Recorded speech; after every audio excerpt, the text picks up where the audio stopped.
Ladies and gentlemen, welcome back to the channel today, and we're back for another Walking Dead Season 4 video. And today, my friends, we're back for another returning characters video. I know we did not hit 700 likes on the Season 2 one, but you know what? I decided we were going to do it. I'm nice, we hit 500 likes, so I'm going to do my Season 3 list of returning characters, the top 5. There could be more than 5 characters because Season 3 has so many potential returning characters. I'm only going to be doing 5, though, for the sake of time. In fact, if I did 10, it would probably take me about a day and a half to make this video because to get all the footage and all the... It would take forever. But this is a top 5 list of characters I think that could return in Season 3. So if you guys are new, make sure to drop that like button, subscribe if you're new, and hit that notification bell so you don't miss out on any of these videos. We still have no news for Season 4 of The Walking Dead. So like I said again, 2 to 3 videos a week. And please go give me, down below in the description, some video ideas. I do need video ideas for the upcoming weeks. So like I said again, when Season 4 we get news, I will make sure to inform you about that. We're almost at summer, guys, and 100K, so keep spreading out, like the stream, and hit that sub button, guys. Keep spreading out the channel. And let's get straight into it. Give me your top 5 list down below. On to number 5.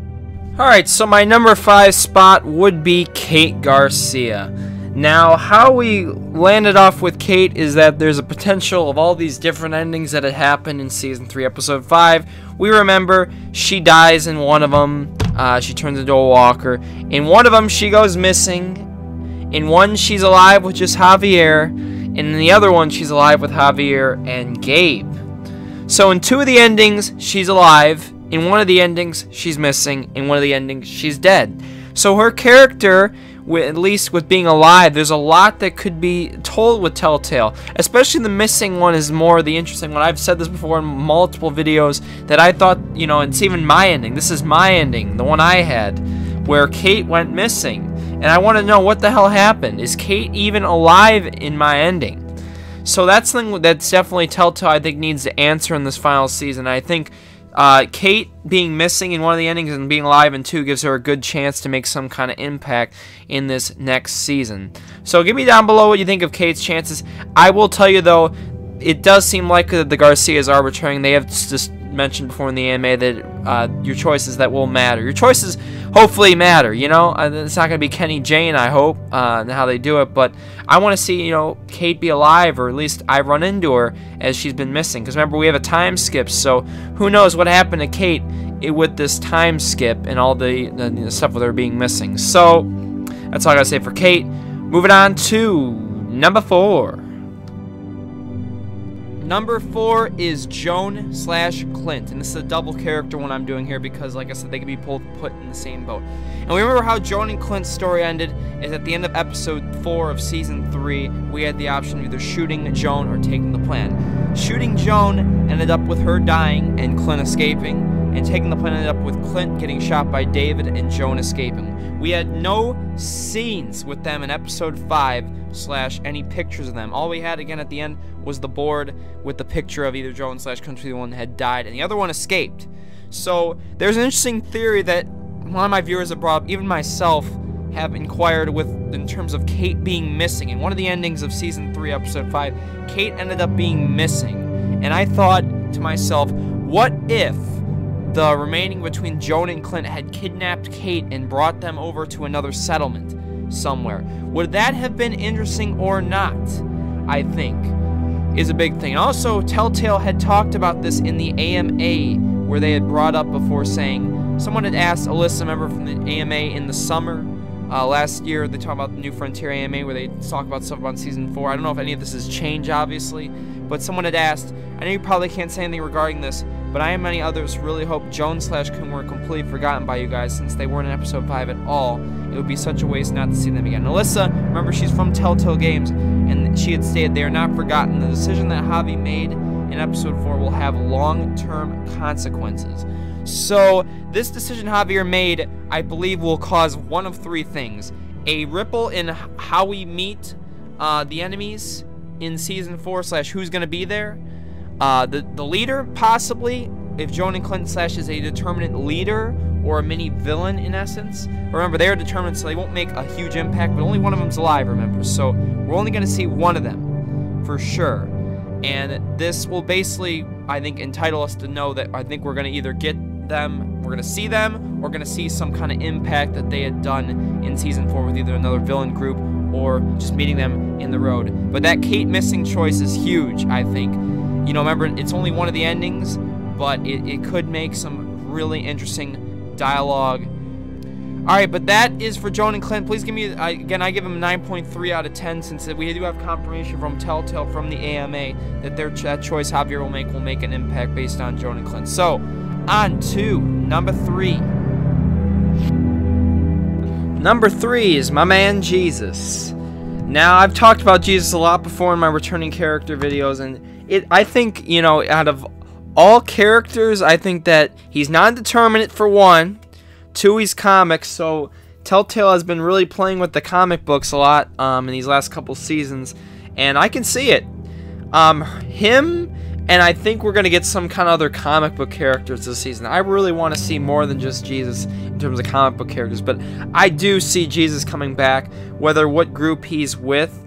I don't know if he'll be with his buddies that we saw at the end of episode 5, when the horse... Hey, you know, the Jesus Javi, you know, I know that I've been told by a lot of my viewers that Javi looks for him bisexual as well as Jesus. We know Jesus is, you know, homosexual, so that door is open. I don't know if our choices will actually make an impact on that, but we know already Javier has a thing with Kate, and if Kate's alive, depending on our choices, you know, if we denied or accepted Kate, that could become a scenario likely down the line. But you know, Jesus, I think, being non-determined and being comic book oriented will give him a great chance. He was one of my favorite characters, no doubt, a top 3 character in season 3, because there was not a lot of good characters in season 3. I have many people comment my videos saying season 3 all pretty crappy characters. So, you know, Jesus, I hope you come back in season 4, but we shall see.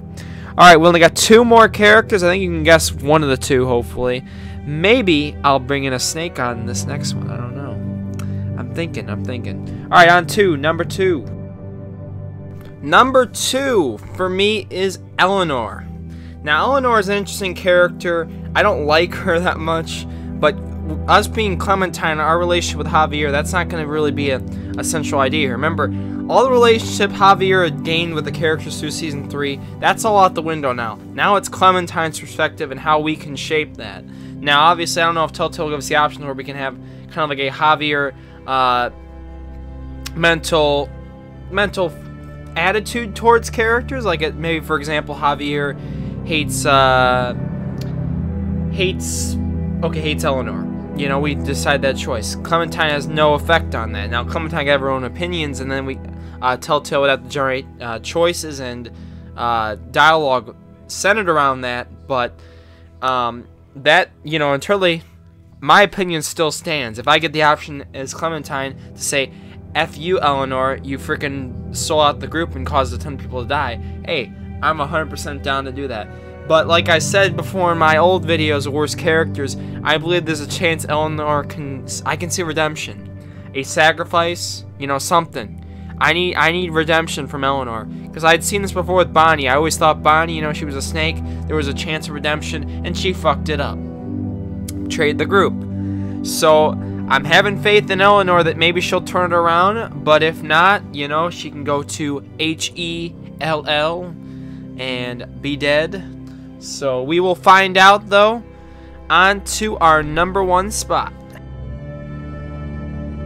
And number 1 is my favorite character from season 3 that's not named Clementine AJ that has been past seasons, is Javier. Now, we are definitely 110. I'm telling you this right now, and I get people still asking me this question. Javier is coming back, 110% confirmed. They've said it before in the AMA.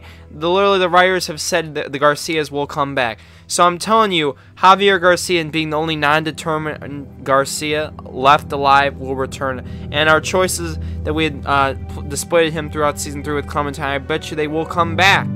They might not be the biggest, but with the time skip, we can finally figure out if Javier has become a leader in terms of Richmond.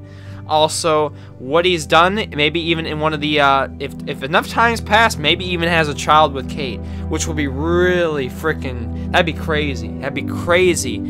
Or in the one with Gabe, you know, maybe Gabe's evolved into something, you know, based off our, you know, who Javier had. Maybe I see Telltale can put different circumstances into his character, like they had done kind of with the Joker in Batman the Animated with it. Maybe we could see different kind of roles for Javier based on player choices in the past. So we will find out, my friends.